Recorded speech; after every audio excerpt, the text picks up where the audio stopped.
திருமணமான பெண்களுக்கு தன் கணவனால் ஏற்படும் அவலங்கள்.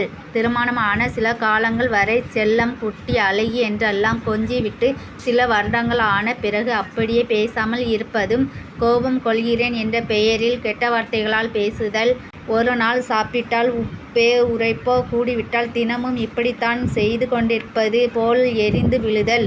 காதல். திருமணம் என்றால் காதலிக்கும் போதே திருமணமாகி சில காலங்கள் வரையே மனைவியின் பிறந்த நாள் என்ற ஒரு மாதத்திற்கு முன்னரே பெரிய திட்டங்கள் எல்லாம் போட்டு மனைவி போதும் போதும் என்று சொல்லும் அளவிற்கு வாழ்த்துக்களாலும் பரிசுகளாலும் சந்தோஷப்படுத்திவிட்டு ஒரு 4-5 வருடங்களில் மனைவியின் பிறந்த நாளையே மறந்து போய் சின்ன சின்ன ஒரு வாழ்த்து கூட சொல்லாமல் இருப்பது, மனைவி எதையாவது பார்த்து பயந்தாலே அழுதாலே கண்டு கொள்ளாது விடுவது, அல்லது ஏன் இப்படி நடிக்கிறாய் என்று அலட்சியப்படுத்துவது, ஏன் உன்னை கட்டினேன் என்று இருக்கு என்று அடிக்கடி பேசுதல். காதல். திருமணமாக இருந்தால் உன்னை கட்டினதற்கு அம்மா அப்பா பார்த்து வச்ச பெண்ணை கட்டியிருந்தா நிம்மதியாக இருந்திருப்பேன் என்ற வசனங்களை பயன்படுத்துதல்.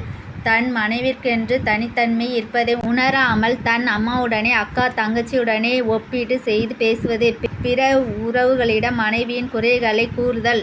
மனைவி இருக்கும்போதே இல்லாத நேரத்திலே தாம் உறவு பெண்களுடன் அளவுக்கு மீறி அவசியமில்லாமல் பேசுதல், விளையாடுதல், உடல் அங்கங்கள் படும்படி அருகருகே இருந்தல், மனைவிக்கு தெரியாமல் வெளியூருக்கு செல்லுதல், வெளியூருக்கு சென்ற பின்னர் தகவல் தருதல், மனைவிக்கு உடல் நலன் நன்றாக இல்லாததை அறிந்தும் அறியாதது போல அவளிடம் வேலை வாங்குதல், குழந்தைகளுக்கு முன்னால் மனைவியை மரியாதை குறைவாக பேசுதல். இந்த மாதிரி தவறுகளை கணவர்கள் செய்யாதீர்கள். பெண்களும் பாவம் தானே.